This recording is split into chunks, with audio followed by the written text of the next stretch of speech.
अबको पार्टीको आगामी रणनीति चाँडै नै सार्वजनिक हुन लागेको कुरा पनि तपाईहरुलाई जानकारी गराउँदछौँ।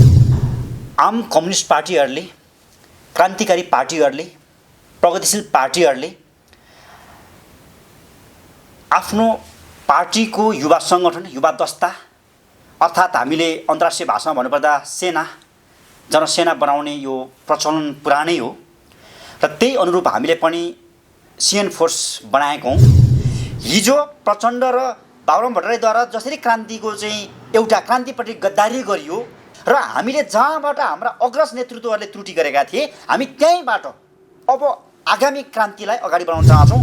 हामीले पनि भोलि गएर यही सत्तासँग, यही भ्रष्ट दलाल र पुँजीवादी एउटा व्यवस्थाको नाइकेहरूसँग हामीले सम्झौता गर्ने, सहमति गर्ने अनि हामीले हाम्रा भोलिका सेनाहरूलाई चाहिँ, हाम्रा फोर्सहरूलाई चाहिँ, हाम्रा मिलिसियाहरूलाई चाहिँ उनीहरूसँग गएर एकता गर्ने अनि एउटा सानो प्रहरी वा सशस्त्र वा सेनामा राख्ने भन्ने कुरापट्टि हामी सँगै नगर्नुहोस्। हामी जबसम्म क्रान्तिको पूर्णता हुँदैन, जबसम्म हामीले हाम्रो जित हासिल गर्दैनौँ, मुक्ति या मृत्यु भन्ने हाम्रो डायरीमा हेर्नुहोस्, हामीले खाएका शपथहरूमा हेर्नुहोस्, हामी बरु सकिएर जान्छौँ तर क्रान्ति पूर्णता नभइकन हामी यो व्यवस्थासँग, यो सत्ताधारीसँग, यो भ्रष्ट दलाल र यो पुँजीवादी व्यवस्थाका नाइकेहरूसँग हामी कहिले पनि झुकेर हामी सम्झौता गरेर आउँदैनौँ। पहिला पनि त मोदी लडाकु आएको थियो हैन र? हो, हरेक कम्युनिस्ट पार्टीको आफ्नै दस्ता हुन्छ, आफ्नै सेना हुन्छ र हामीले पनि त्यही अनुरूप बनाएको छौँ। यो हदसम्म तपाईँ सत्य हुनुहुन्छ। अहिले हामी सिएन गठन केका लागि गर्दै हुनुहुन्छ न? तपाईहरुको मूल नेतृत्व किन भूमिका?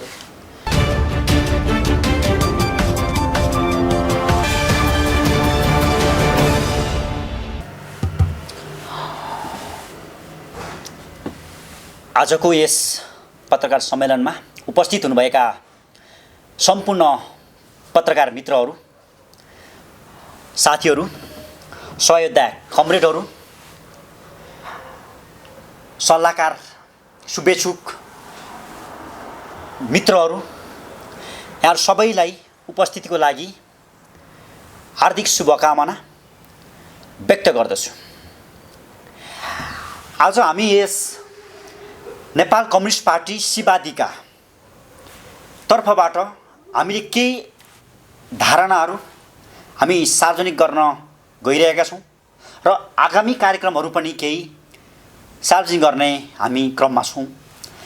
लामो समय नेपाल मात्रै नभएर विश्व समुदाय नै कोभिड-19 कोरोना भाइरसको एउटा सङ्क्रमणको ठुलो समस्यामा फसिरहेको बेलामा हामी निम्न आय भएका नेपाली जनता, नेपाली नागरिकलाई अझै बढी हामी मर्माहित भएको छौँ, पीडित भएको छौँ भन्ने कुरामा कुनै सन्देह छैन।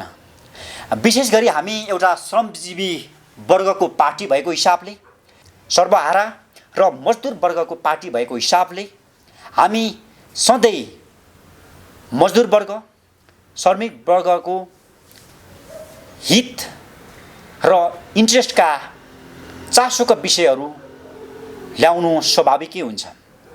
हामीले हाम्रो सङ्गठन, हाम्रो कार्यक्रमहरू हामीले समय जे जति हामीले लिएर कार्यतालिका थियो त्यसअनुसार हामी अगाडि बढ्न सकेका छैनौँ, किनभने हामी रोगको त्रासले गर्दाखेरि र राज्य र प्रशासनले जे जति लिमिटेसनहरू, नियमहरू ल्याएका छन् त्यसलाई पनि पालना गर्नै पर्ने र यो हामी सबैको हित नै हुने भएको हुनाले हामीले पनि लकडाउनलाई र निषेधाज्ञालाई पालना गर्दै हामी सबैभन्दा बढी त हामी धेरै जसो हाम्रो कार्यक्रमहरू, मिटिङहरू र कतिपय निर्णयहरू पनि हामीले भर्चुअल मिटिङ अर्थात् हामीले जुम मिटिङहरू, गुगल मिटहरूबाट हामीले गर्दै आएका छौँ।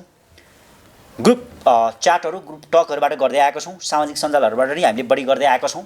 त्यसलाई आधिकारिकता र औपचारिकता पनि हामीले कतिपय ठाउँ त हामीले त्यहीबाट हामीले भर्चुअल मिटिङबाटै हामीले गर्दै आएका थियौँ र आज अब लकडाउन अलिकति खोकुलो हुँदै गएको अवसरमा र अब केही दिनमा नै लकडाउन खुल्दै जाने, जोर बिजोर प्रणालीबाट अब यातायातहरू पनि खुल्दै जाने भन्ने हामीलाई पूर्व सूचनाहरू आएको हुनाले र त्यो सम्भावनाहरू देखिएको हुनाले हामी आज तपाईहरु सामु हाम्रा केही पार्टीले नेकपा सीवादी पार्टीको तर्फबाट हामीले केही हाम्रा कमरेड मित्रहरू, पार्टीका नेतृत्वहरू, सहयोद्धा साथीहरूलाई चाहिँ हामीले केही सूचनाहरू पनि सम्प्रेषण गरौँ भनेर हामी यहाँ आएका छौँ। अब हामी चाँडै नै हाम्रो अहिलेसम्म हामीले 5 वटा पार्टीहरू, साना साना पार्टीहरूको हाम्रो एकता गर्दै बनेको पार्टीलाई औपचारिक रूपले अब हामी यसलाई एकतामा ल्याउँदै महाधिवेशन हामीले असोज 19, 20, 21 नै भनेर पहिले नै हामीले तोकिसकेका छौँ। यद्यपि हामीले अहिले सर्वोच्च अदालतमा विचाराधीन मुद्दा जुन संसद विघटन गरिएको मुद्दा छ त्योलाई पनि हामीले ख्याल गर्दै त्यसलाई यदि संसद पुनर्स्थापित भयो भने हाम्रो यथा समयमै अर्थात् हामीले असोज 19, 20, 21 मै हाम्रो राष्ट्रिय सम्मेलन अधिवेशन हुनेछ, राष्ट्रिय अधिवेशन हुनेछ। तर संसद चाहिँ यदि पुनर्स्थापित नभएर त्यो विघटन नै सदर भएको खण्डमा हाम्रो अधिवेशन अलिकति अगाडि पनि हुन सक्छ। हामी यो कुरा पनि यसै प्रेस मिट मार्फत, यसै पत्रकार सम्मेलन मार्फत हामी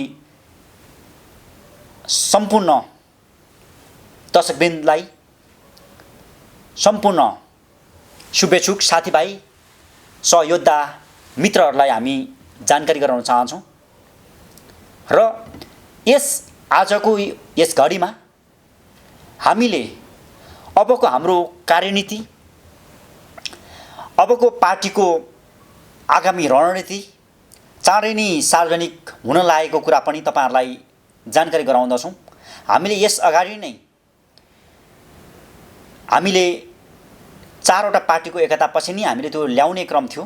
तर फेरि पछि अर्को पार्टीको पनि एकता भएपछि त्यसमा नाम लगायत र केही पार्टीका अलिकति दीर्घकालीन असर पार्ने हाम्रो नीतिगत कार्यक्रममा केही थपघट हुन आएको हुनाले हामीले यसलाई केही पछि धकेलेका हौं। र यति भन्दै मैले अब यो लकडाउन अर्थात् निषेधाज्ञा खुलेपछि हामीले सबैभन्दा सर्वप्रथम अहिले हामीले 7 वटा प्रदेश र 77 वटा जिल्लाकै हामी नेतृत्वहरू हामीलाई फेरि एकपल्ट पुनर्गठन गर्नेछौँ। 7 वटा प्रदेशको हामीले नेतृत्वहरू यो भन्दा अगाडि सार्वजनिक गरिसकेका हौं। तर त्यो हुँदाहुँदै पनि केही नेतृत्वहरूको जिम्मेवारीहरू हामीले हेरफेर गर्नुपर्ने भएको, केहीलाई हामीले अर्कै विभागमा को जिम्मेवारी दिनुपर्ने भएको र केही नेतृत्वहरूले स्वेच्छाले नै त्यो जिम्मेवारी भन्दा अर्को जिम्मेवारी चयन गर्न इच्छुक हुनुभएको र केही थोरै नेतृत्वहरू चाहिँ स्वाभाविक रूपले हामीले दूध र पानी छुटिने भने जस्तै अर्थात् एउटा क्रान्तिकारी प्रगतिशील पार्टी र सुधारवादी पार्टी, त्यो स्वाभाविक रूपले ती नीति र त्यो नेतृत्वहरू छुट्टिने क्रम अहिले पनि जारी छ। हामीले विशेष गरी जो अलिकति क्रान्तिकारी र अलिकति प्रगतिशील पार्टीका नेतृत्वहरू भन्नेकाहरू हामी यता रहन्छौँ र अलिकति जसले चाहिँ प्रजातन्त्रको पक्षमा अथवा अलिकति सुधारवादी यही व्यवस्थालाई चाहिँ सुधार गरौँ, संसदीय व्यवस्थालाई सुधार गरौँ भन्ने केही नेतृत्व पङ्क्तिहरू चाहिँ केही व्यक्तिहरू, ज्यादै सीमित व्यक्तिहरू चाहिँ हामीसँग छुट्टिनु पनि हुँदैछ। अर्थात् त्यो स्वाभाविक हो, क्रान्तिको एउटा नियम नै हो। यो तपाईहरुलाई थाहा भएकै कुरा हो। हामी हिजोकै जनयुद्धको कुरा हेरौँ, हिजोकै पहिलाका हाम्रो विभिन्न क्रमका सङ्घर्षहरू हेरौँ, त्यसबेला अलिकति क्रान्तिकारी अलिकति प्रगतिशील पार्टीहरूले चाहिँ नेतृत्वले चाहिँ अब सङ्घर्षको क्रान्तिको नेतृत्व गरेर गए। जो अलिकति त्यही व्यवस्था ठिक छ यसैलाई अलिकति सुधार गरौँ अर्थात् सुधारवादीहरू, प्रतिक्रियावादीहरू, उनीहरू स्वाभाविक रूपले त्यो छुट्टिँदै जान्छन्। रकेटलाई पनि हेर्नुहुन्छ भने यहाँ एउटा एकपल्ट यहाँ विस्फोट हुन्छ, चन्द्रमा पुग्दा वा मङ्गल ग्रहमा पुग्दा त कति सानो हुन्छ हो, असली तत्त्व चाहिँ माथि जाने हो। हामीले यसलाई पनि यही रूपमा लिएका छौँ। हामीले केही हाम्रा नेतृत्वहरू जो 4-5 वर्ष अगाडि 2-3 वर्ष अगाडिदेखि नै हामी उनीसँग हुनुहुन्थ्यो, उहाँहरू अभियानबाट बढी आउनुभएकाहरू हुनुहुन्थ्यो र उहाँहरूले चाहिँ अहिलेका व्यवस्थाकै अलिकति बढी पक्ष पोषण गर्नुभएको हुनाले उहाँहरूलाई हामीले यस पार्टीबाट अपमान बोध नहुने गरी र उहाँहरूलाई पनि प्रष्ट बनाएर बुझाएर हामीले उहाँहरूलाई पदबाट मुक्त गरेका छौँ। उहाँहरूको नामहरू आगामी अर्को हाम्रो मिटिङहरूबाट जब आधिकारिक रूपले त्यो पारित हुन्छ त्यसपछि तपाईँहरूलाई हामी सार्वजनिक गर्ने नै छौँ। र उहाँहरू जुन बेलामा हामीसँग जोडिनु भएको थियो त्यसबेला नेकपा शिवादी पार्टी पनि थिएन, त्यसको नामाकरण भएकै थिएन। उहाँहरूलाई सायद कतिलाई नेकपा शिवादी अर्थात् नेपाल कम्युनिस्ट पार्टी भन्नेकमा नि उहाँहरू आपत्ति जनाउनु पनि भएको हो कि भन्ने हामीलाई आवाज भएको छ। त्यस्ता साथीहरूलाई पनि हामीले बिदा गरेका छौँ र यसमा प्रष्ट कार्यदिशा, प्रष्ट हाम्रो कार्ययोजना र आगामी एउटा जनवादी क्रान्तिको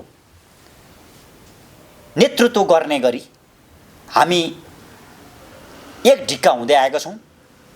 हामीले करिब 3 देखि 5% नेतृत्वहरूलाई हामीले उहाँहरूको कार्यनीति र भविष्यको पार्टीको रणनीति उहाँहरूले मेल नखानेहरूलाई हामीले बिदा गरेका छौँ भने हामीले त्यसको तुलनामा हामीले 50 गुणा बढी क्रान्तिकारी नेतृत्वहरू, योद्धा साथीहरू, मित्रहरू चाहिँ हामीले यसमा प्रवेश गराएका छौँ। र यति भन्दै मैले आजको यो छोटो प्रेस मिट पत्रकार सम्मेलनमा मेरो आफ्नो पार्टीका आधिकारिक कुराहरू राखेको छु। र यदि तपाईँहरूलाई यो मैले जति भने यसमा कुनै छुटेका कुराहरू छन् अथवा तपाईँहरूलाई त्यस्ता नेकपा शिवादी अर्थात् नेपाल कम्युनिस्ट पार्टी शिवादीको सवालमा केही तपाईँहरूसँग प्रश्नहरू छ, सवालहरू छ भने तपाईँहरूलाई मैले 10 मिनटको समय छुट्याएको हुन्छु। त्यतिभित्रमा तपाईँहरूको सवालहरू तयार पार्नुहोस् र तपाईँहरूलाई हामी त्यसको छोटो जवाब दिनेछौँ। प्रश्न पनि छोटै सोधिदिनु होला र सकेसम्म तपाईँहरूलाई जुन कौतूहलता छ, जुन तपाईँहरूलाई साँच्चै नै तपाईँहरूले त्यो जान्न इच्छा भएको केही सवालहरू छ भने नेपाल कम्युनिस्ट पार्टी शिवादीको बारेमा म प्रवक्ताको हैसियतले तपाईँहरूलाई जवाफ दिने प्रयास गर्नेछु।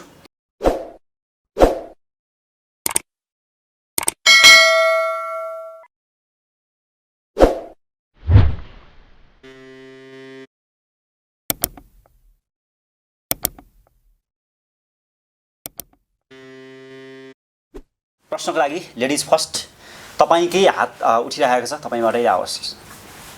तपाईँको मेरो प्रश्न छ कि यहाँहरूले सिएन फोर्स गठन गर्नुभएछ, यसबारे केही बताइदिनुहोस् न। यसबारे हामीले प्रेस रिलिज गरेर नै 2 दिन अगाडि हामीले यसबारेमा आफ्ना कुराहरू, पार्टीका कुराहरू हामीले राखिसकेका छौँ र यसको डिटेलमा हामीले अघि नै पनि उल्लेख गरिसकेका छौँ। सिएन फोर्सको बारेमा 2 लाइनमा तपाईँलाई बताउनै पर्दा आम कम्युनिस्ट पार्टीहरूले, क्रान्तिकारी पार्टीहरूले, प्रगतिशील पार्टीहरूले आफ्नो पार्टीको युवा सङ्गठन, युवा दस्ता अर्थात् हामीले अन्तर्राष्ट्रिय भाषामा भन्नुपर्दा सेना, जनसेना बनाउने यो प्रचलन पुरानै हो र त्यही अनुरूप हामीले पनि सिएन फोर्स बनाएको हौँ। यसको डिटेलमा आवश्यक पर्यो भने तपाईँले हामीले योभन्दा अगाडि बाहिर ल्याएका हाम्रो प्रेस रिलिजहरू, भिडियोहरू तपाईँले हेर्नुहोला, त्यहाँ पनि हामीले यसबारेमा उल्लेख गरिसकेका छौँ। तर हामीले चाहिँ बुझ्न नसकेका कुराहरू आयो। अहिले सिएन भन्नुभएको छ हजुरले, होइन? कतै पहिला 10 वर्ष जनयुद्धमा चाहिँ नि लडाकुहरू आए जस्तै माओवादीहरू, त्यसरी नै हजुरहरू लिएर आएर चाहिँ नि हजुरहरूले ल्याउँदै हुनुहुन्छ नि यो? यसलाई तपाईँको प्रश्नमा केही हदसम्म सत्यता छ। कुन हदसम्म भन्दा अनि हामी कसरी विश्वास गर्न सक्छौँ त? कुन हदसम्म सत्यता छ भने हरेक कम्युनिस्ट पार्टीले, मैले अघि पनि उल्लेख गरिसकेको छु, पहिला पनि त माओवादी लडाकु आएको थियो, होइन र? हो, हरेक कम्युनिस्ट पार्टीको आफ्नै दस्ता हुन्छ, आफ्नै सेना हुन्छ र हामीले पनि त्यही अनुरूप बनाएको छौँ। यो हदसम्म तपाईँ सत्य हुनुहुन्छ। तर यसको अर्थ यो होइन कि अहिले नै हामीले कम्ब्याट भिरेर हामी लड्न, भिड्न र बन्दुक बोक्न हामी हिँड्दै छैनौँ। अहिले हामी सिएन गठन केका लागि गर्दै हुनुहुन्छ? नत्र सिएन फोर्स यस कारणले गठन गरेका छौँ जबकि हरेक कम्युनिस्ट पार्टीले आफ्नो जनसेना, आफ्नो फोर्स बनाउने यो राष्ट्रिय मात्रै होइन, अन्तर्राष्ट्रिय प्रचलन नै हो। हामीले त्यही अनुरूप नै सीएन फोर्स बनाएको छौँ र यसले तपाईको अझै प्रश्नमा एउटा कुरा जोडिदिहालौँ। एक लाइन मित्र, मुख्य कारण चाहिँ के हो? राइट, म यही पोइन्टमा आउँदै थिएँ।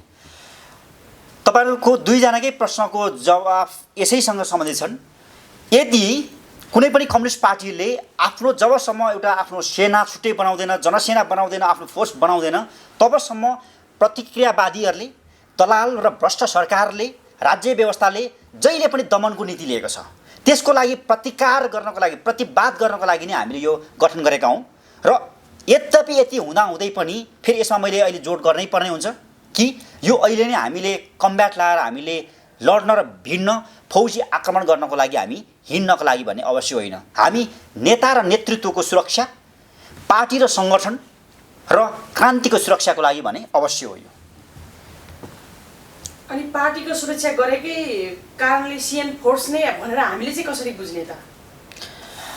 यसलाई तपाईले इतिहासबाट अहिलेसम्म हेर्नुहुन्छ भने हामीले मार्क्सवाद, लेनिनवाद र माओ सेतुङ मात्रै होइन, माओवाद मात्रै होइन, अहिले सी जिनपिङ थटसम्म आइपुग्दाखेरि, अर्थात् सी जिनपिङको विचारधारासम्म आइपुग्दाखेरि हामीले अहिले तपाईले चाइनाको उदाहरण लिएर हेर्नुहोस्, कम्युनिस्ट पार्टी छ त्यहाँ, सीपीसी पार्टी एउटा कम्युनिस्ट पार्टी हो, उसको आफ्नै सेना छ, उसको पार्टीको आफ्नै एउटा जनसेना छ, आफ्नै एउटा मिलिसिया छ। त्यही अनुरूप हामीले पनि यसलाई हरेक कम्युनिस्ट पार्टी, हरेक क्रान्तिकारी पार्टीले झैँ हामीले पनि आफ्नो एउटा छुट्टै दस्ता बनाएका हौँ। यसपट्टि त्यति धेरै ससङ्गित हुनुपर्ने र त्यति धेरै आत्तिनुपर्ने कुनै अवस्था होइन। अहिले हाम्रा अर्को पत्रकार बन्धुले उठाए झैँ हिजो माओवादीको पनि आफ्नै पार्टीको जनसेना थियो, वाइसिएल थियो, भातृ सङ्गठन थियो। वाइसिएलले मिलिसियाको रूपमा काम गरेका थिए, जनसेनाले युद्ध लड्ने काममा अगाडि बढेको थियो र हरेक पार्टीले गर्छ। जनताको छोराहरू मार्ने बाहेक के काम भयो त? हामीले त्यही भयो त। तपाईलाई यसैको सवालमा एउटा मात्रै जवाब मैले कसरी विश्वास गर्न सक्छु फेरि सीएन आएपछि देशमा विकास हुन्छ? केका लागि? हामीले अहिले विकास भन्दा पनि हामी क्रान्तिको लागि एकजुट हुनेछौँ। जब क्रान्ति सफल हुन्छ त्यसपछि मात्रै विकास हुन्छ। तपाईले अमेरिकाको क्रान्तिदेखि हेर्नुहोस्, 17औं शताब्दी 1800 शताब्दी अगाडि अमेरिकामा तपाईलाई त्यतिखेर आजभन्दा 200-300 वर्ष अगाडि, 200-250 वर्ष अगाडि 8.5 लाख मानिसको मृत्यु भएको थियो क्रान्तिको खातिर, क्रान्तिको लागि, अर्थात् अमेरिका स्वतन्त्र हुनको लागि। रसियामा आजभन्दा 100औं वर्ष अगाडि भएको क्रान्तिमा 1.5 लाखभन्दा बढी व्यक्तिहरू शहादत प्राप्त गरेका थिए, वीरगति प्राप्त गरेका थिए। उनीहरूले त्यहाँ जीवन गुमाउनु परेको थियो। त्यसपछिको सफलतापछि त्यहाँ विकास भयो। चाइनाकोमा हेर्नुहुन्छ भने करोडौँले, करिब 1 करोडले यति वर्ष अगाडि 50-60 भन्दा अगाडिको समयमा क्रान्ति हुँदा पनि 1 करोड व्यक्तिले ज्यान गुमाउनु भनेको सानो कुरो होइन। अर्थात् तपाईले यसबाट मित्रले के बुझ्नु पर्यो, तपाईहरुले के बुझ्नु पर्यो भन्दाखेरि जब कुनै समय कुनै राष्ट्रमा, कुनै राज्यमा, कुनै स्थानमा क्रान्ति सफल हुन्छ, अवश्य पनि त्यहाँ केही धनजनको क्षति हुन्छ। तर त्यो क्रान्ति पश्चात जुन व्यवस्था आउँछ, जुन सिस्टम आउँछ, जुन अमन चयनता आउँछ, जुन शान्ति आउँछ, हो त्यसपछि मात्रै समृद्धि हुन्छ। तर यहाँ हामी के गल्ती गरिरहेका छौँ भने बन्धुहरू, मित्रहरू, उपस्थित सम्पूर्ण साथीहरूलाई मैले यति आग्रह गर्न चाहन्छु, हामी यहाँ क्रान्ति कहिले न त हिजो पुरा भयो न त आज भएको छ। हामी आशा गर्छौँ त्यो भोलि हुनेछ, त्यसपछि मात्रै आउँछ शान्ति, त्यसपछि समृद्धि छ। भोलि पनि त्यस्तै नहोला भन्नु होइन, हामीले नकारात्मक नै मानसिकता लिने हो भने त कुनै पनि कुरो हुँदैन भन्यो भने त कहिले पनि हुँदैन। प्लेन पनि बनाउनुभन्दा अगाडि रकेट बनाउने क्रममा वा राइट दाजुभाइले प्लेन बनाउने क्रममा यो उड्दैन भनेको थियो भने त्यो उड्दैन थियो होला।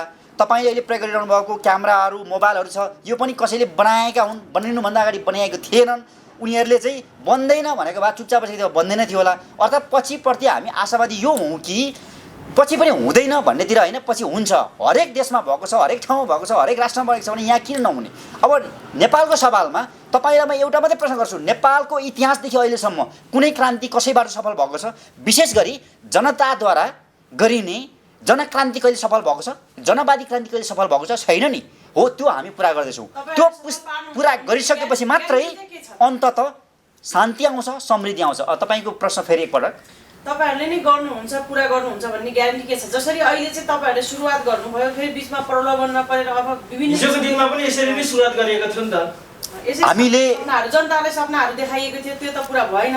तपाईँहरू पनि लास्ट स्टेजमा आएर कहीँ सम्झौताकै भरमा फेरि देशलाई अर्को मोडतिर लाने यो विषयमा त मैले अघि पनि प्रकाश पारिसकेको छु छोरै र हाम्रा अरू वक्ताहरूले पनि के बोलिसक्नु भएको छ। तर तपाईँलाई यति मात्रै भनौँ, हिजोको क्रान्तिकै निरन्तरता हो। हामीले हिजो माओवादको नाममा जुन 10 वर्ष सशस्त्र युद्ध चल्यो, क्रान्ति जनक्रान्ति चल्यो, त्यसले निरन्तरता पाउनुपर्छ भन्ने नै थियौँ हामी। योभन्दा अगाडिका हाम्रो विभिन्न प्रेस रिलिजहरू, भिडियोहरू, कन्फरेन्सहरू तपाईँले हेर्नुहोस्, त्यहाँ हामीले पटक पटक दोहोऱ्याएका छौँ क्रान्तिको यो निरन्तरता हो।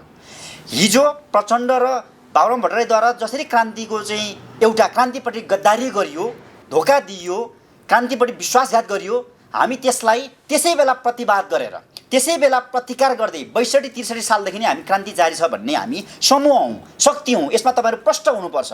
र हामीले जहाँबाट हाम्रा अग्रज नेतृत्वहरूले त्रुटि गरेका थिए, हामी त्यहीँबाट अब आगामी क्रान्तिलाई अगाडि बढाउन चाहन्छौँ। भले हिजोको सशस्त्र थियो, अब हामी सशस्त्र जाँदैछौँ कि निशस्त्र, यो तपाईँहरूको धेरै सवाल आइसकेको छ। मैले अहिले भनेको छु, अहिले तत्कालको भोलिको कार्यदिशाहरू के र कुन रूपमा जान्छ, जनताले कसरी अगाडि बढाउँछ, त्यो पछिका कुरा भए।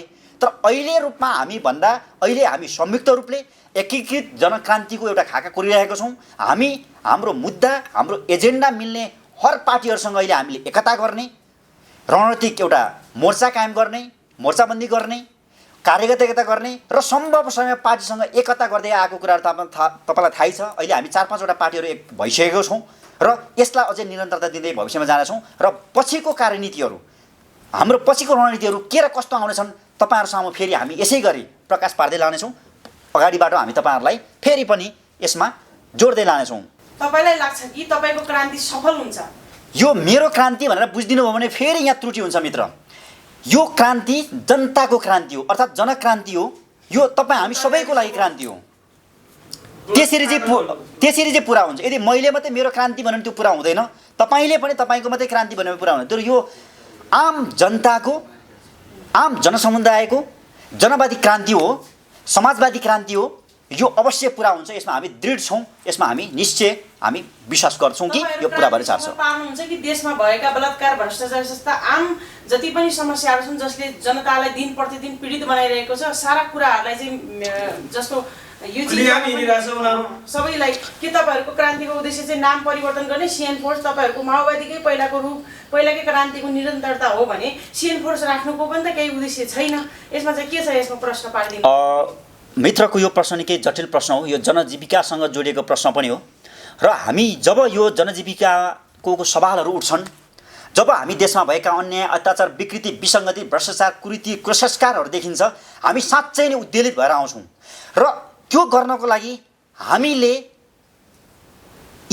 यस्ता घटनाहरू, यस्ता विकृति, विसङ्गति लगायतका यस्ता अन्याय, अत्याचार, कुरीति, कुसंस्कारहरूलाई रोक्नको लागि नै, छेक्नको लागि नै हामीले यो फोर्सहरू अर्थात् हाम्रो भोलिन्टियरहरू, योभन्दा अगाडि तपाईँहरूलाई थाहा छ हामीले सीएन भोलिन्टियर पहिले बनाइसकेका छौँ। सीएन भोलिन्टियर त्यो प्रत्यक्ष जनतासँग जोडिने र त्यो अल्पकालीन हुन्छ। सीएन फोर्स र सीएन भोलिन्टियर बिचमा चाहिँ फरक के छ अनि यसका कार्यहरू चाहिँ कस्ता छन्? यो त मैले अगाडि पनि बताइसकेको छु। यसमा फेरि केही मित्रहरूलाई अस्पष्ट भएको छ भने मैले एक लाइनमा भन्नुपर्दा सीएन भोलिन्टियर भनेको त्यो केही समयको लागि, हामीले अहिले समय पनि दिएको छौँ, करिब 3 महिना हामीसँग जोसुकै युथहरू, युवाहरू आएर हामीसँग मिलेर सहकार्य गर्न सक्नुहुन्छ। झन्डै कतिले त यसलाई अभियन्ता साथीहरू पनि भन्न चाहिँ, तर हामी अभियन्ता, यो अभियान र अभियन्ता शब्द अहिले अलिकति यहाँ कलङ्कित हुन लागिरहेछ, अलिकति विवादित हुन लागेको छ। यो शब्द अहिले प्रयोग गरेनौँ। जो कोही नागरिक, नेपाली जनता, नेपाली नागरिक, युवा, हामी 45 वर्षभन्दा मुनिकाहरू हामीसँग आएर जोडिएर काम गर्नुहुन्छ, जनताको हितमा, जनताको पक्षमा काम गर्नुहुन्छ भने उनीहरूलाई हामीले सीएन भोलिन्टियर भनेर चाहिँ उपमा दिन्छौँ, नाम दिन्छौँ। उनीहरू हाम्रो WT पनि होइनन्, हाम्रो PT पनि होइनन्, भलै उनीहरू हाम्रो पार्टीको सदस्य पनि नहुन सक्छन्। तर सीएन फोर्स भनेको चाहिँ त्यो 3 महिना, करिब 3 महिनाको अवधिमा हामीसँग कार्य गर्दै जाँदाखेरि, नेकपा सीवादीसँग काम गर्दै जाँदाखेरि, सीएन भोलिन्टियर टिमसँग काम गर्दै जाँदाखेरि त्यहाँका उच्चतम व्यक्तिहरू, प्रशिक्षित व्यक्तिहरू, सक्षम व्यक्तिहरू, योग्य व्यक्तिहरूलाई चाहिँ हामीले सीएन फोर्समा चाहिँ हामी बढुवा गर्नेछौँ। सीएन फोर्स भइसकेपछि ऊ पार्टीको आधिकारिक व्यक्ति पनि हो, आधिकारिक सदस्य पनि हो र उसलाई चाहिँ पार्टीको सम्पूर्ण व्हिपहरू लाग्छ, सम्पूर्ण पार्टीको निर्देशनहरू लाग्छ, तर सिएन भोलिन्टियरलाई हामी त्यो निर्देशनबाट, त्यो व्हिपबाट, पार्टीको त्यो कडा अनुशासन, फलामे कानुन आइरन ल फलामे कानुनको अनुशासन भन्छौँ, त्यसले सिएन भोलिन्टियरलाई छुँदैन। तपाईँलाई केही बुँदागत फरक चाहिँ त्यो भयो, तर काम चाहिँ एउटै गर्ने हो, दुईटै जनतालाई नै गर्ने हो, जनताकै पक्षमा काम गर्ने हो। भन्नुभयो कि सिएन फोर्स र सिएन भोलिन्टियरको बारेमा पनि केही फरक बताइदिनु हो। जसरी चाहिँ हिजो माओवादीले चाहिँ सशस्त्र आन्दोलन गर्दाखेरि हजारौँ युवाहरूलाई उचालेर सेनामा भर्ती गरेर लास्टमा कतिजना केही व्यक्तिहरू जो सक्षम हुनुहुन्थ्यो उहाँलाई नेपाल आर्मीमा भर्ती गरियो। धेरै जसो व्यक्तिहरू आज पनि जीवन मरणको दोसारमा हुनुहुन्छ। अहिले चाहिँ सिएन फोर्स सिएन भोलिन्टियर भएर जनतालाई चाहिँ जनता युवाहरूलाई चाहिँ उचाल्ने, पछि चाहिँ केहीलाई चाहिँ पद प्रतिस्थापन गरेर चाहिँ केहीलाई चाहिँ व्यवस्थापन गर्न खोज्ने, अनि आम युवाहरूलाई बर्बाद गर्ने अर्को मेसो त लाग्न थाल्नु भएको छैन तपाईँहरू? अर्कोतिर चाहिँ लाग्नु भएको छैन तपाईँहरू? तपाईँको प्रश्नमा निकै गम्भीरता छ, जटिलता छ, तर यसको मैले जवाब शब्दबाट दिन पर्छ जस्तो लाग्दैन। अहिले तपाईँले हामीसँगै रहेका साथीहरू हेर्नुहोस्, हिजोदेखि युद्ध लड्दै आएका, हिजैदेखि युद्ध कमान्ड सम्हालेका नेतृत्वहरू, जनसेनाका कमान्डरहरू नै हामीसँग हुनुले तपाईँले के बुझ्नुपर्छ भने जो व्यक्तिहरूलाई त्यसरी अयोग्य भनेर, उमेर पुगेन भनेर, हाइट पुगेन भनेर छाती नापी उता लगे, बाँकी रहेका व्यक्तिहरू के साँच्चै अयोग्य थिए त? हो, त्यो व्यक्तिहरूले जवाब मैले होइन, हाम्रा सहयोगका कमरेडहरूले नै यो तपाईँको जवाब दिनुहुन्छ। त्यो तपाईँले अहिले हाम्रो मञ्चमा तपाईँहरूलाई देख्दाखेरि नै तपाईँलाई थाहा भइसकेको छ कि उहाँहरू अहिले पनि हाम्रै क्रान्तिको दौडमा हुनुहुन्छ, यही क्रान्तिलाई पूर्णता दिने अभियानमा हुनुहुन्छ। तपाईँलाई अझै प्रश्न पारौँ, हिजोको अलिकति पृष्ठभूमिमा जाने हो भने हिजो बिपी कोइरालाको मुक्ति सेनाहरूलाई पनि नेपाल प्रहरी बनाइयो। तपाईँलाई यो कुरा थाहा छ, त्यहाँ पनि सबै हुबहु आएका थिएनन्, केही अलिकति पछाडि जोडिएकाहरू, ज्यादै नै त्यो एउटा मापदण्ड पुरा नगरेकाहरू गएका थिए। तर यसको अर्थ यो होइन कि हामीले पनि भोलि गएर यही सत्तासँग, यही भ्रष्ट दलाल र पुँजीवादी एउटा व्यवस्थाको नाइकीहरूसँग हामीले सम्झौता गर्ने, सहमति गर्ने, अनि हामीले हाम्रा भोलिका सेनाहरूलाई चाहिँ, हाम्रा फोर्सहरूलाई चाहिँ, हाम्रा मिलिसियाहरूलाई चाहिँ उनीहरूसँग गएर एकता गर्ने अनि एउटा सानो प्रहरी वा सशस्त्र वा सेनामा राख्ने भन्ने कुरापट्टि हामी सँगै नगर्नुहोस्। हामी जबसम्म क्रान्तिको पूर्णता हुँदैन, जबसम्म हामीले हाम्रो जित हासिल गर्दैनौँ, मुक्ति या मृत्यु भन्ने हाम्रो डायरीमा हेर्नुहोस्, हामीले खाएका शपथहरूमा हेर्नुहोस्, हामी बरु सकिएर जान्छौँ, तर क्रान्ति पूर्णता नभइकन हामी यो व्यवस्थासँग, यो सत्ताधारीसँग, यो भ्रष्ट दलाल र यो पुँजीवादी व्यवस्थाका नाइकीहरूसँग हामी कहिले पनि झुकेर हामी सम्झौता गरेर आउँदैनौँ।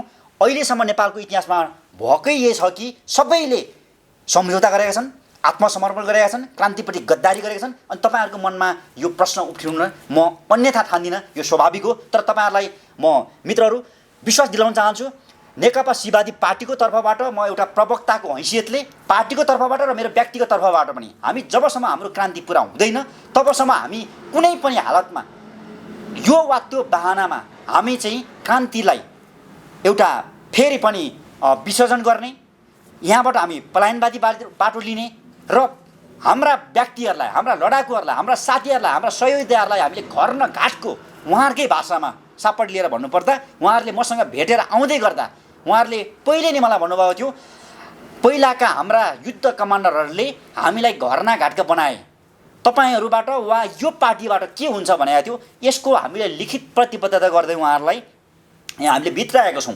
यसको अर्थ हामीबाट कहिले पनि न त क्रान्तिप्रति न त हाम्रा क्रान्तिका योद्धा कमान्डरहरूप्रति हामी कहिले पनि विश्वासघात गर्ने छैनौँ। यसमा हामी विश्वास दिलाउन चाहन्छौँ, यो अन रेकर्ड बोलेको कुरा हो। यसरी जनतालाई शपथ खुवाउने, कार्यकर्तालाई शपथ खुवाउँदै विभिन्न किसिमका प्रलोभनहरू देखाएर विभिन्न किसिमको सम्झौता गर्दै त अगाडिको पार्टी पद्धतिहरूले पनि गर्दै आएको कुरा हो, यो कुनै नयाँ कुरा होइन। यसमा पनि के छ भने पहिला जति जति मान्छेहरूले क्रान्ति गर्नुभयो उहाँहरूले आफ्नो आफ्नो स्तरमा उहाँहरू एक हिसाबमा उहाँहरूले लगभग 3 पुस्तालाई पुग्ने सम्पत्ति कमाइसक्नुभयो। ठुल्ठुला बिल्डिङहरू अहिले स्विडेनका ब्याङ्कहरूमा पनि ब्याङ्कहरू जस्तो पोहोर सालको तुलनामा यसपालि दोब्बर पैसा चाहिँ बढेको छ, दोब्बर अरबौँ पैसा बढेको छ भन्ने पनि कुरा आएको छ। अहिले चाहिँ जनताहरूलाई चाहिँ तपाईँहरूले यसरी चाहिँ लिनुहुन्छ, यसरी तपाईँहरूतिर चाहिँ मोटिभेट गरेर सबैजना मिल्नुहुन्छ। तपाईँहरू खासमा भन्यो भने देश बनाउनतिर लाग्नुभएको छ कि पहिलाको पार्टी पद्धति जस्तै सरकारमा जाउँ अनि हामी बनौँ भन्नेतिर लाग्नुभएको छ? यसबारेमा पनि प्रश्न गरिदिनुहोस् न। तपाईँको 3वटा पेचिला कुरा आएको छन्, 2टा चाहिँ निकै महत्त्वपूर्ण र हामीसँग पनि यो सम्बन्धित कुरा छन्। जनजीविका र हामी यो भ्रष्टाचारको विरुद्धमा हामी जे जति बोल्छौँ, यो तपाईँले स्विस ब्याङ्कमा गत वर्षको तुलनामा यसपालि दोब्बर चाहिँ नेपाली नागरिकको बैंक खाता नामबाट अकाउन्टमा चाहिँ पैसा त्यो स्रोत नखुलेका ब्ल्याक मनी चाहिँ जम्मा भएको देख्यौँ। त्यो देख्दाखेरि के देखिन्छ त भन्दा भ्रष्टाचारले झन् झन् पहिलाको तुलनामा माथ टेक्दै लगेको छ, गुणक रूपले त्यो दोब्बर हुँदै गएको छ। त्यही भएर नि पनि हामीले अहिले तपाईँलाई अघि पनि फेरि यो कुरा आयो उठ्यो, हाम्रो सिएन भोलिन्टियरहरूले सिएन फोर्सले के गर्छन् त भन्दा ती व्यक्तिहरूको अब हामी हरेक व्यक्तिहरूलाई निगरानी गर्ने काम पनि गर्छ यसले। त्यति मात्रै होइन, फेरि जनजीविकाको कुराहरू उठ्दाखेरि हामी अहिले यहाँ अभियान भन्ने शब्दहरूलाई अलिक हामीले कम गर्नुको कारण पहिला हामी पनि विभिन्न अभियानहरूमा रह्यौँ। बिचमा हामीले जनयुद्ध पछाडि शान्तिकालको केही समयमा हामी अभियन्ता भएर पनि हिँड्यौँ। तर अभियान कर्मी वा अभियन्ता भनिएका व्यक्तिहरूको केही कर्तुतहरू देखिन थालेपछि र उनीहरूका गलत हरकतहरू देखिन थालेपछि हामी त्यसबाट केही अलग भएका छौँ। म आफू पनि अभियानहरूमा पनि हिँडेका छु र अहिले विवादित भएका व्यक्तिहरू पनि धेरै छन्। हामीले उनीहरूको पनि हामीले त्यो के व्यक्तिहरूले जस्तो हामी सुनेका छौँ लाखौँ लाख बाहिरबाट आइरहेको छ, उस्तै पर्दा करोडौँ उठाइरहेका छन्। उनीहरूले केही लाख करोडौँ उठाउँदाखेरि केही लाख चाहिँ बाँडे जस्तो गर्ने, पीडितहरूलाई राहतको नाममा पीडितहरूलाई खाद्यान्नको नाममा वितरण गर्ने, अनि बाँकी चाहिँ आफू राख्ने। अनि त्यो चाहिँ नेपालमा त अब स्रोत अनिवार्य छ। अब आयो अर्को पेचिलो अन्तिम प्रश्न तपाईँको त्यहीँ जोडिएको थियो अघिको। तपाईँले भन्नुभयो हामीले विकास अथवा हामीले निर्माण कहिले गर्ने। हामी पहिले नै भन्छौँ, आजभन्दा 1.5-2 वर्ष अगाडिको युद्ध लड्ने क्रममा भन्थ्यौँ निर्माण हुनुभन्दा अगाडि ध्वंस अनिवार्य छ। अर्थात् तपाईँलाई मैले हामीले नै भएको एउटा भूकम्पको उदाहरण दिउँ। हाम्रो गाउँघरमा ग्रामीण भेगले नै बढी बनेका छन् नेपाल। ग्रामीण भेगका ती घरहरू मैले थाहा पाउँदादेखिको यति जीर्ण थियो, कति त्यो चर्किन्थ्यो, त्यही फेरि टाल्थ्यो, त्यही फुट्थ्यो, त्यही गर्थ्यो। त्यो कहिले पनि बनाइएन क्या अर्को घर।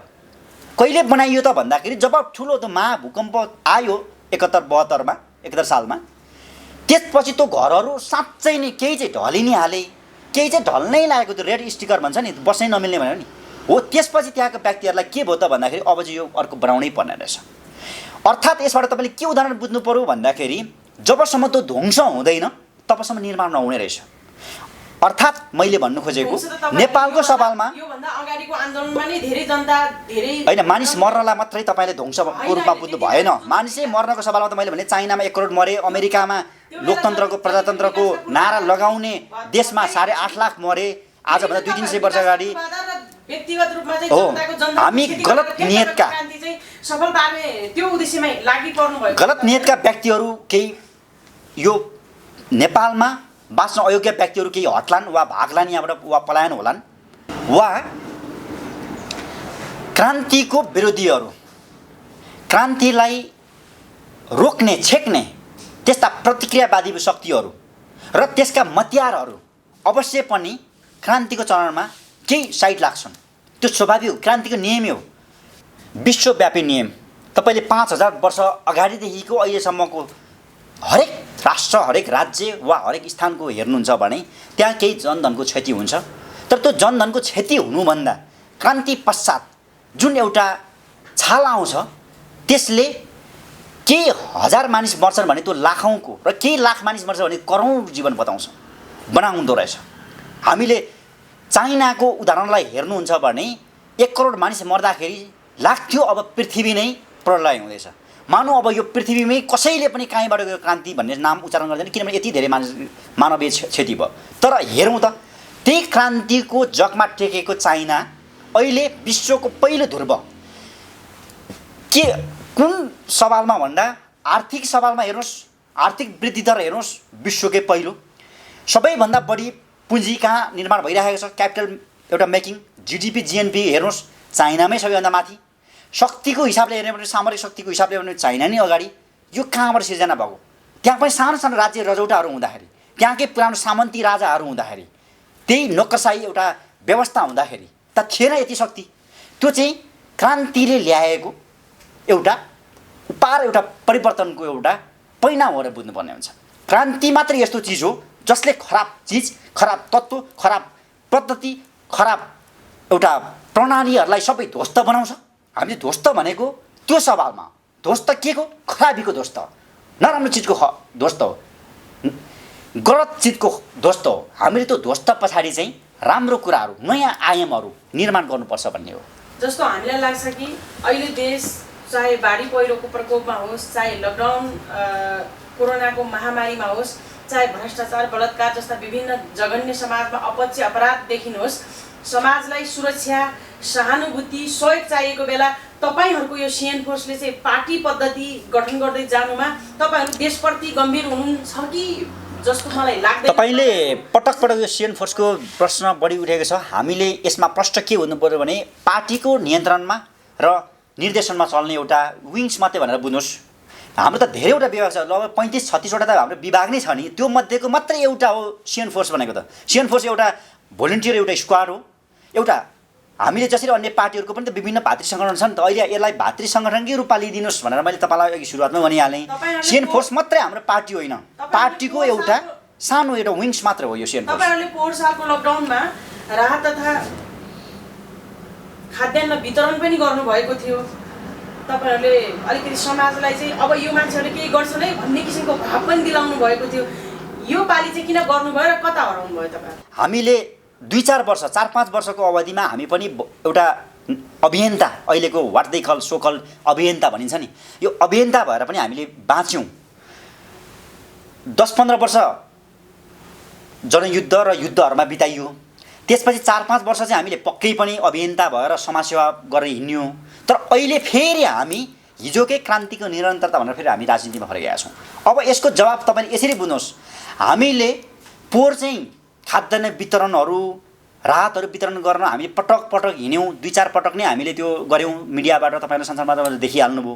त्यो यसपालि किन निरन्तर भएन भन्ने सवाल मैले योभन्दा अगाडिको प्रेस रिलिजहरूमा हाम्रो इन्टरभ्यूहरूमा पनि मैले भनिसकेको थिएँ। तर मैले एक लाइनमा भन्नुपर्दा चाहिँ त्यसैलाई दोहोऱ्याएर जवाब त्यही नै हो। फेरि त्यसलाई दोहोऱ्याएर भन्नुपर्दा हाम्रो पार्टीको नीति, हामीले जुन व्यवस्थाको परिकल्पना गरेका छौँ नि, त्यो व्यवस्थामा घाँस बाँस कपास, स्वास्थ्य शिक्षा सुरक्षा, रोजगार, व्यावसायिक एउटा सुरक्षा र तपाईँको आत्म स्वाभिमानको सम्पूर्ण कुरा, अर्थात् यी यावत 9वटा चिजहरू सरकार, राज्य र व्यवस्थाले ग्यारेन्टी गर्नुपर्छ भन्ने हामी ठान्दछौँ। अत अब हामी अहिले अभियन्ता भन्नेका व्यक्तिहरू विवादित बन्नुको कारण पनि सायद त्यही होला। उनीहरूले आफैले प्रोडक्सन नगर्ने, आफैले उत्पादन नगर्ने, अनि उनीहरूले चाहिँ विभिन्न ठाउँमा रहेका हाम्रै नेपाली दाजुभाइहरू दिदीबहिनीहरू विदेशमा रहेका अथवा स्वदेशमै भएकाहरूबाट उठाउने, अनि त्यो पनि अपारदर्शी तरिकाले चाहिँ वितरण केही वितरण पनि गर्ने, कतिले त 100% गर्ला पनि। तर धेरैजसोले चाहिँ त्यसैबाट चाहिँ आफ्नो रोजीरोटी पनि होइन, छुट्टै आफ्नो गाडीहरू मलहरू बनाउने के गर्ने, अर्थात् भ्रष्टाचार अथवा अनियमितता भयो भनेर विवादहरू आइरहेछन्। हामी त्यो भएर पनि रोक्यौँ। र त्योभन्दा बढी अन्तमा हाम्रो पार्टीले पनि अन्य सङ्गठन जस्तै, अन्य पार्टीहरूले जस्तै राहतहरू वितरण गर्न जाने हो कि भन्ने जाँदाखेरि अन्ततः पार्टीले के निर्णय गर्यो भन्दाखेरि यो सरकार, यो राज्य र व्यवस्थालाई नै यो छोडिदिनुपर्छ। यदि होइन त उसले त्यो ठाउँ छाड्नुपर्छ। त्यो ठाउँमा जो कोही त्यो सत्तामा जान्छ ऊ त्यसको त्यो कार्यको ऊ जिम्मेवार व्यक्ति हो। अर्थात् उसले त्यो सम्पूर्ण कुराहरू घाँस बाँस कपासदेखि स्वास्थ्य शिक्षा सुरक्षादेखि लिएर रोजगार, हरेक व्यक्तिको एउटा स्वाभिमानको रक्षा, सुरक्षा, व्यावसायिक सुरक्षा, उनीहरूको रोजगारीको सुरक्षा, ग्यारेन्टी, त्यो सम्पूर्ण कुरा राज्य व्यवस्थाले गर्नुपर्छ भनेका छौँ। त्यो भएर अन्ततः यसलाई हामीले अहिले स्थगन गरेका हौँ। जस्तो यहाँले पटक पटक भन्नुभयो कि जसरी राहतको नाममा, राहत वितरणको नाममा जति पनि देश विदेशबाट उठेको रकमहरूप्रति अनियमितता भयो भनेर भन्नुभयो, के अब यहाँहरूले अभियन्ताप्रति नै तपाईँहरूले निगरानी सुरु गर्नुभएको हो? अवश्य पनि। यो साँच्चै नै अहिलेको जल्दो बल्दो समस्या जस्तो लागेको छ। केही अभियन्ताहरूले हामीलाई आएर के भन्नुहुन्छ भने उहाँहरूले चाहिँ अनियमित गरिरहनु भएको छ, उहाँहरूले भ्रष्टाचार गरिरहनु भएको छ, यहाँहरूले अकुत सम्पत्ति त्यहीबाट उठाएर खाइराख्नु भएको छ, उहाँहरूले आफू खुसी गरिरहनु भएको छ, उनीहरूलाई वास गरिदिनु खोज्छ। फेरि उहाँहरूसँग हामी सम्पर्कमा पुग्दाखेरि उहाँहरूले अरूहरूलाई, अर्थात् यहाँ त मचोर तँचोर गर्दाखेरि सबै चोर हुन् कि हामीलाई अहिले शङ्का छ, डाउट छ। त्यही भएर अहिले हाम्रा केही भोलिन्टियरहरू र हाम्रो केही एउटा स्क्वाड टिम, एउटा हामीले सामाजिक शुद्धिकरण अभियान भनेर हामीले 4 महिना अगाडि नै घोषणा गरिसकेका छौँ। र केही साथीहरू अहिले विभिन्न जिल्लामा हुनुहुन्छ। हुन त अहिले लकडाउनै भएको हुनाले अभियन्ता हुनुहुन्थ्यो नि, होइन र? यो तपाईँको सवाल दोहोरिरहेको छ। तपाईँ आफ्नो प्रश्न मात्रै सोधिदिनु भयो भने र जवाब चाहिँ सुन्नु भएन भने चाहिँ यो समस्या आउँछ मित्रहरू। म तपाईँलाई के भन्छु भने प्रश्न सोधिसक्यो भने तपाईँहरूको जवाब पनि सुन्नुहोस् न। मैले 3 पटक दोहोऱ्याइसकेको छु, हामी पनि पहिला कुनै समय अभियान चलायौँ, 2-4 वर्ष 4-5 वर्ष नै अभियान चलायौँ भनेर, तर हामीले त्यो गल्ती गरेनौँ, त्यो त्रुटि गरेनौँ। तर होइन, हामी हो अहिलेको यो चाहिँ पुँजीवादी दलाल संसदीय व्यवस्थाका नोकरहरूले र मालिकहरूले सबैले गर्ने नि यो। तँ पनि चोर, म पनि चोर, त्यही चुप तै चुप मै चुप, अर्थात् यो नेपाली उखान छ, तँ काले मै काले मिलेर खाउँ भाले। यसको अर्थ अभियन्ताहरूले जे गल्ती गरे पनि चुपचाप बस्नुपर्छ भन्ने हुन्छ भने हामी त्यसमा मान्ने छैनौँ।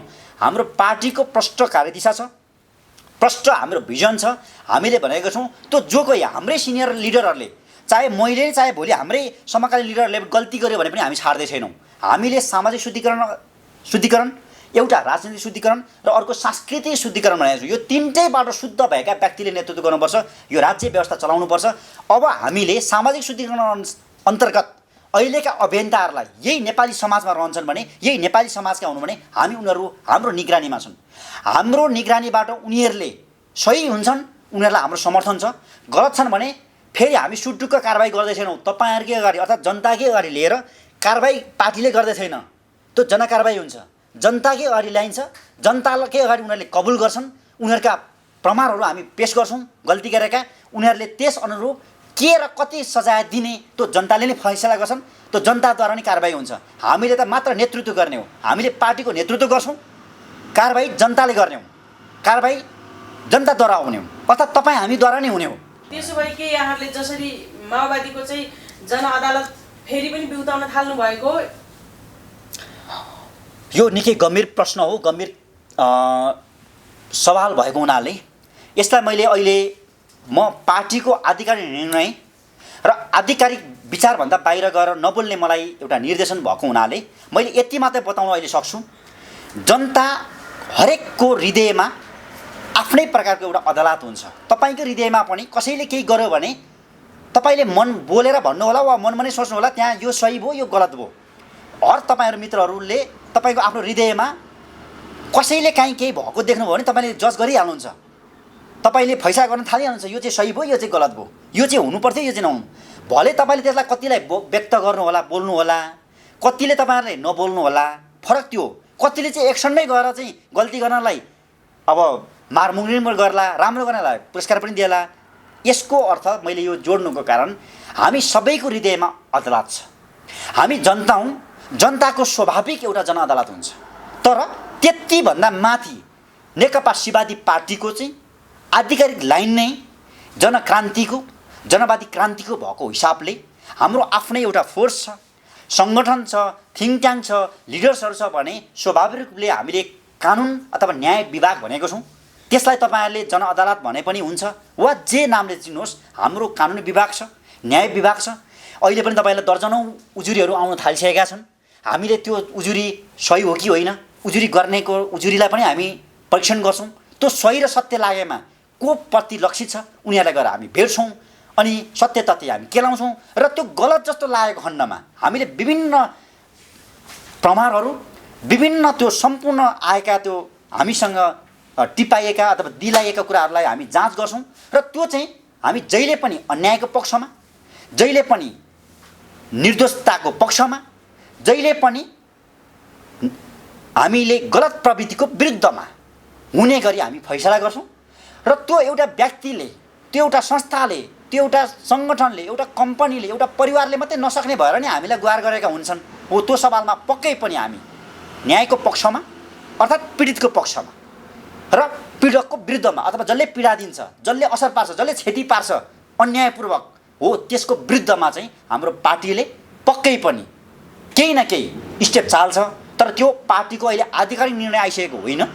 तर पक्कै पनि हामी एउटा जनवादी क्रान्ति, एउटा जनक्रान्तिलाई अगाडि बढाउने पार्टी भएको हैसियतले र जनताको मुक्तिको एउटा कसम खाएर हिँडेको हामी एउटा नेतृत्वको हैसियतले हामी यति चाहिँ तपाईँलाई भन्न सक्छौँ कि हामी जहिले पनि अन्यायको पक्षमा भएर हाम्रो हरेक काम कारबाहीहरू हाम्रो अगाडि बढाउनेछौँ। यसलाई तपाईँले जनअदालत नाम दिने कि नदिने त्यो तपाईँ नै निष्कर्षमा पुग्नुहोस्। तर हामीले जनअदालत गठन गऱ्यौँ भने पक्कै पनि फेरि जनताको अगाडि नै तपाईँ मित्रहरू पत्रकार मित्रहरूको अगाडि नै आएर हामीले हाम्रो अब जनअदालत गठन भयो, कामकारवाही सुचारू भयो भनेर हामी जानकारी दिएर नै सुरु गर्नेछौँ। हामीले सुटुक्क काम कारबाही गरेको अहिले पनि न त अहिले छ न त पहिले थियो। पहिलाको तपाईँको त्यसबेला हामीले सांस्कृतिक शुद्धिकरण अभियानको आजभन्दा 10-15 वर्ष अगाडि 15-17 वर्ष अगाडिको तपाईँले हेर्नुहुन्छ भने पनि हामीले त्यसबेला सांस्कृतिक शुद्धिकरण अभियान सुरु गऱ्यौँ भनेर पर्चा पम्पलेट वितरण गरेर त्यसबेला 75 जिल्ला थियो, अहिले 77 जिल्ला भयो। 75वटा जिल्लामा नै हामीले सूचना जारी गरेर अब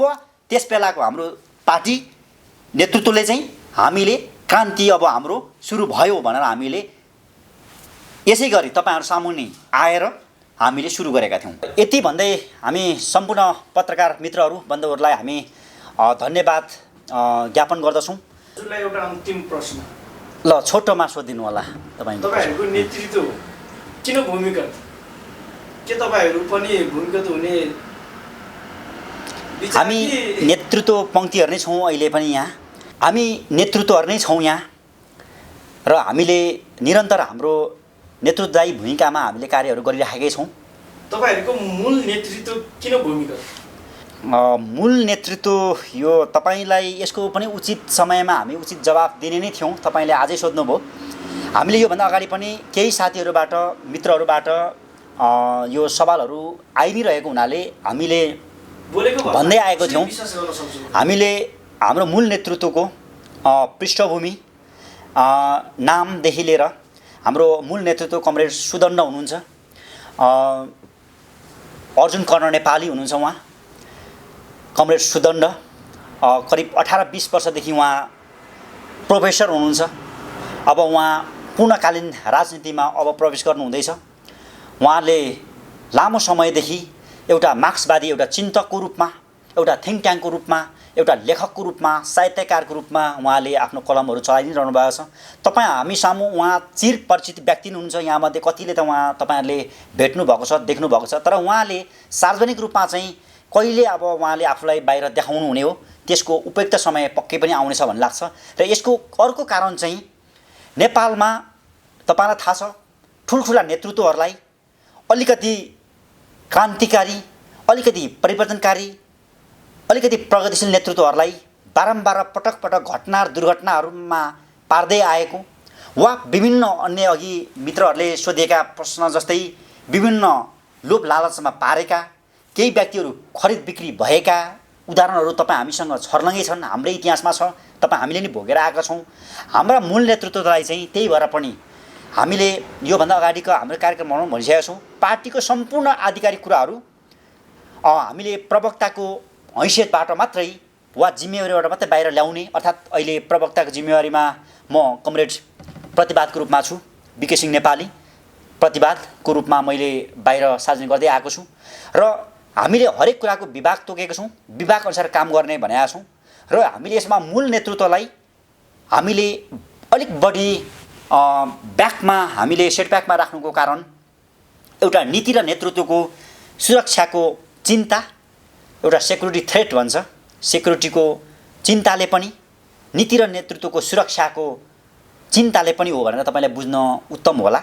न कि अब तपाईँले अन्तिममा सोधिएको के तपाईँहरू सबैजना भूमिगत हुने हो भन्दाखेरि हामी भूमिगत हुन्थ्यौँ भने त तपाईँहरूसँग अगाडि क्यामेराको अगाडि आउने नै थिएन होला।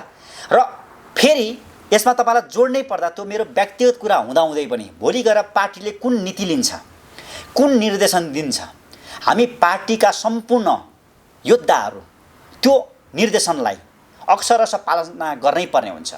पार्टीले कुन निर्देशन दिन्छ अथवा कुन निर्णय लिन्छ भन्ने कुरा यिनै दलाल, यिनै भ्रष्ट, यिनै फाँसीवादी, यिनै राज्य व्यवस्था, यो पुँजीवादी दलाल नोकरशाही तन्त्रहरूले नै कस्ता भूमिका निर्वाह गर्छन्, त्यही अनुरूप पार्टीले कुन नीति लिन्छ, कुन निर्णय लिन्छ, कस्ता रणनीति लिन्छ, त्यसलाई अङ्गीकार गर्नु हामी सबैको कर्तव्य र दायित्व हुन आउँछ। अर्थात् हामी खुल्ला मोर्चाबाटै लड्ने वा भूमिगत मोर्चाबाट लड्ने भन्ने कुरा कम्युनिस्ट क्रान्तिमा त्यो दुईटै मोर्चाहरू कहिले त्यही पार्टी कुनै समयमा खुल्ला, कुनै समयमा भूमिगत, कुनै समयमा फेरि खुल्ला मोर्चा, कुनै समयमा भूमिगत, त्यो हुँदै आएको छ। नेपालकै सन्दर्भमा हेर्नुहुन्छ भने तपाईँले जब नेपाल कम्युनिस्ट पार्टीको जन्म भयो त्यसपछि खुल्ला राजनीति, त्यसपछि फेरि प्रतिबन्ध, त्यसपछि फेरि भूमिगत, त्यसपछि फेरि खुल्ला, फेरि काम कारबाही, फेरि घटना दुर्घटना, फेरि जेल जीवनहरू भयो। 15-17 वर्षसम्म 17.5 वर्षसम्म जेल बसे। अहिलेका केपी ओली लगायत उनीहरू 13-14 वर्ष 14.5 वर्ष जेल बसे। 16-17 वर्षसम्म उनीहरूका मूल नेतृत्वहरू जेल बसे। फेरि बाहिर आयो, फेरि खुल्ला भए, फेरि 10 वर्षको जनयुद्धमा फेरि प्रचण्डहरू भूमिगत भए, अहिले फेरि खुल्ला छन्। यो चाहिँ एउटा नियमित प्रक्रिया भनेर बुझ्नुहोस्। खुल्ला हुनु, भूमिगत हुनु त्यो कुनै पार्टीले अर्थात् हामी नेकपा शिवादी पार्टीले चाहेर हुने होइन कि यो व्यवस्था, यो राज्य व्यवस्था, यो शासकहरूले कस्ता खालका नीतिहरू लिन्छन्, कुन नीतिहरू लिन्छन्, त्यही अनुरूप हामीले चाहिँ हामी खुल्ला हुन्छौँ कि भूमिगत हुन्छौँ कि अथवा कस्तो हुन्छौँ त्यो नीति चाहिँ हामीले पछि निर्णय लिने हो। तर हामीले यदि भूमिगत नै हुनु पर्यो भने पनि फेरि हामी साटासुटु हुँदै छैनौँ। तपाईँहरूलाई अगाडि पनि मैले बताइसकेँ मित्रहरू, हामीले फेरि पनि जुन निर्णय लिन्छौँ त्यो तपाईँहरू सामु आएर बताएर जनता सामु हामीले सोधेर जनताले हामीलाई जस्तो एउटा निर्देशन दिन्छ, हाम्रो कुन अवस्था र कुन आवश्यकता पर्छ हामी त्यही रूप लिन हामी तयार छौँ।